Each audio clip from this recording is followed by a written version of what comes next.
มาปรากฏดีเนอร์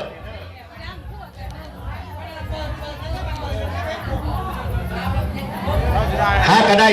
หาก็ได้6ต้องนางเนาะยังงานที่7ไปนี่เนาะผู้ที่7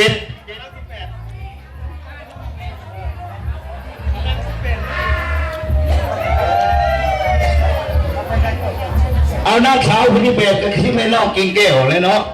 นางสาวผู้ที่8นะเจ้าชาเลมันนี้เนาะก็ขอแสดงขอพระคุณใจเนาะนางสาวทั้ง7ทั้ง8เนาะก็ถือว่าเพิ่นในนี้นำใจใส่ศรัทธาเนาะถือว่าได้นำวงดนตรีเบิ่งมาด้วยก็อ่านมาด้วยนี่วงดนตรีน้องสนใจมาจากสวรรค์บ่เคยเห็นจักเทื่อนี่เนาะ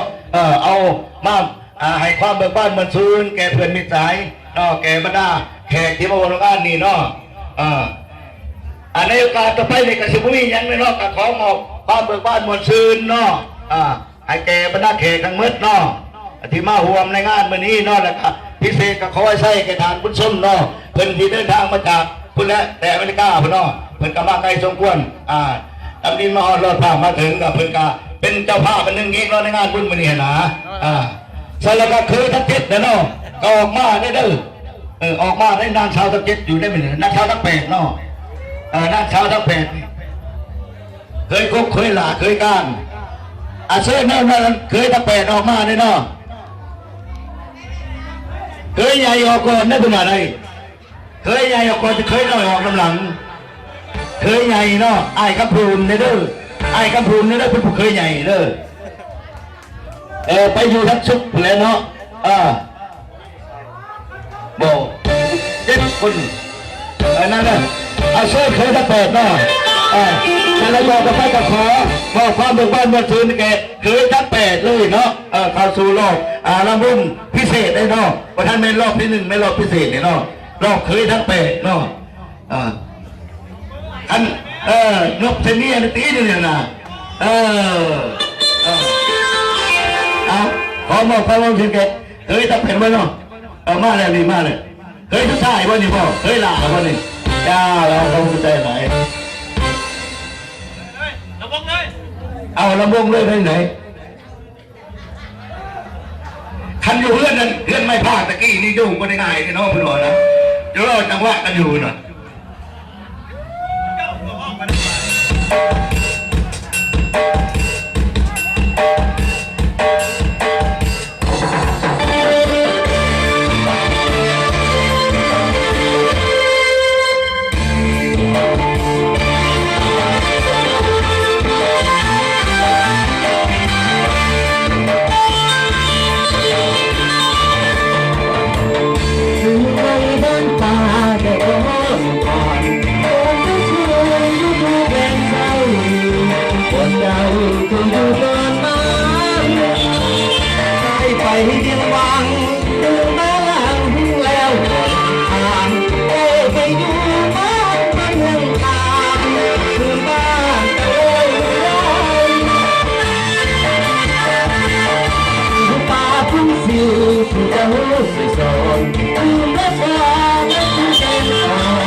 สัญญา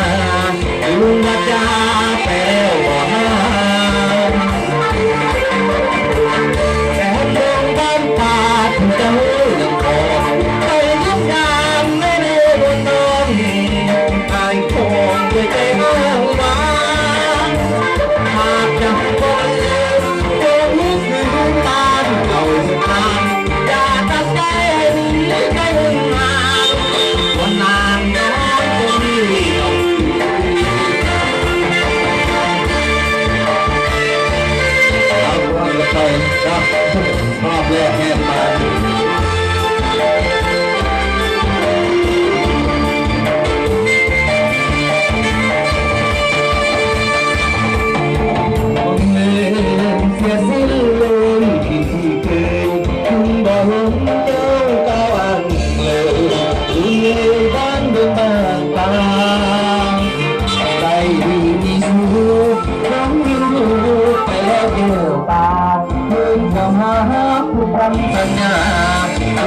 จา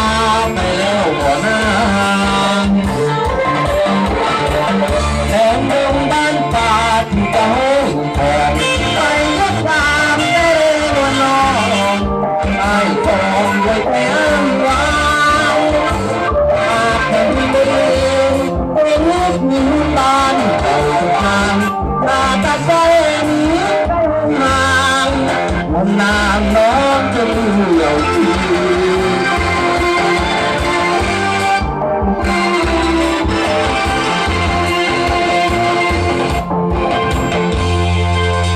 ขอบคุณเต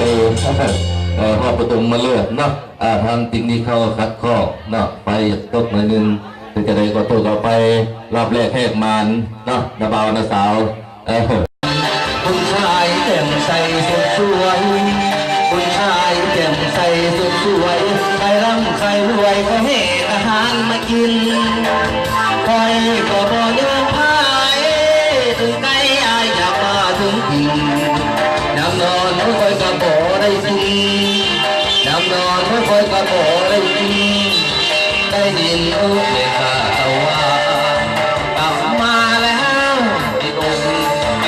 ยกมาเป็นปัญหาสำคัญหัวใจคอยยินอยากคอยยิ้มทุกวันหัวใจคอยยินอยากคอยยิ้มทุกวันเจ้าจึงมาขยันเพื่อนนำได้บ่รอโอ้แม่ข้าตะว่าขอสัมพันธ์กับต้องสิได้บ่ถ้าหากได้ต้องมาเป็นหมอถ้าหากได้ต้องมาเป็นหมอจะมาสั่งก่อเอาประตูวิวา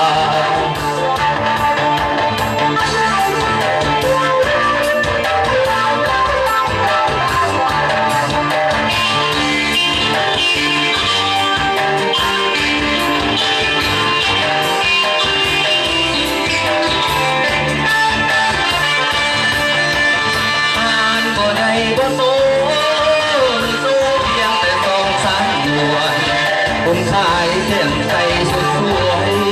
คุณชายเต็มใสสุดสวยใครร่ำใครรวยเขาให้อาหารมากินใครก็บ่เลื่อมไห้ถึงไกลอายอยากมาถึงถิ่นน้ำนอนไม่ค่อยกระโบได้กินน้ำนอนไม่ค่อยกระโบได้กินได้ยินลูกแต่ว่าตะว่ากลับมาแล้วที่ตรงเป็นปัญหาสำคัญหัวใจคอยยินอยากคอยยิ้มทุกวันหัวใจคอยยินอยากคอยยิ้มทุกวันเจ้าจึงมาขยันเพื่อนนำได้ก็รอโอ้แม่ข้าตะวันขอสัมพันธ์กับน้องสิได้บ่ถ้าหากได้น้องมาเป็นหมอถ้าหากได้น้องมาเป็นหมอจะมาสั่งบอกเอาประตูวิวา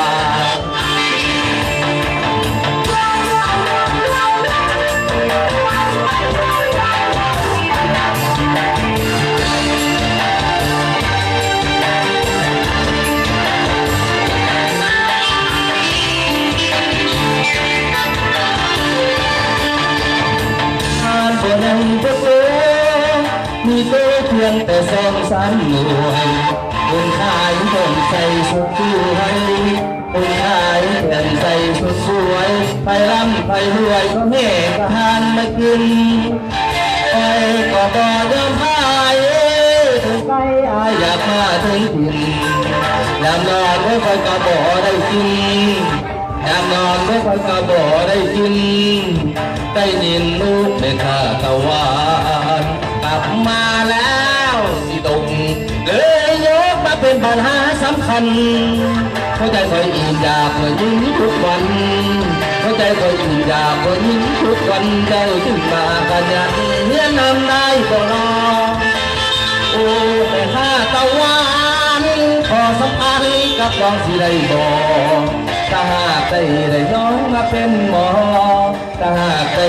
น้องมาเป็นหมอจะมาสั่งเก่าประตูวิวาขอรับขอบใจน้องทั้งไอ้ใหญ่เราพร้อมด้วยภรรยาที่เดินทางมาแต่สารหลักถึงกับมาเยี่ยมยามตามข่าวเพื่อทั้งที่ทั้งนอกหรือว่ามาเหตุบุญเหตุสินกินทานนำที่ผู้ลงรับไปแล้วรักเหตุใดก็ตามผมบอกกุจาครับมันได้ เก่งพวกกระเด็นตากุศลก็ได้แต่อะไรก็ตามกับคนหมักความแพงที่เราพบไปเราอยู่ตัวอยู่ตังกับคอยปันลิ้นกับเพื่อนมานำกันไปเลยนะมาคนละเถื่อเจ้าสบายดีเอาเจ้าประธานมาใส่สมุทรส่วนยาวมาเนี่ย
ได้เครื่องใหม่สำลีได้บังเข้า